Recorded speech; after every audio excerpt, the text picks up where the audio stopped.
Siemanko, z tej strony Szulca i dzisiaj będziemy robić test nagrywania dźwięków programów Free Sound Recorder, który nagrywam aktualnie, i Audacity, który pewnie wygra.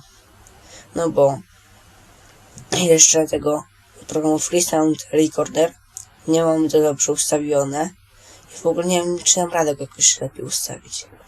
W ogóle nie wiem, jakie mam źródło dźwięku. Czy mam mój normalny mikrofon, czy nie. Ale dobrze, będę trzymał go tak samo jak i Audacity. I więc przechodzimy już na Audacity. Okej, jest już na Audacity. Widzę, że to się pięknie nagrywa. Trochę mówię jakby z większej odległości do mikrofonu, bo jak ostatnio nagrywałem, to byłem za blisko chyba i były duże szumy. A teraz tego nie powinno być aż tyle. Więc od razu mówię, że tym programem, który będzie jakby lepszy teraz, będę nagrywał wszystkie audiologi.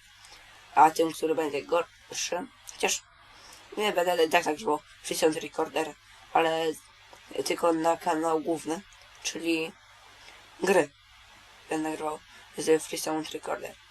A Audacity będzie nagrywała u mnie audiologi. Ale dobra, nie przedłużając, na razie zostawcie komentarz, co było lepsze.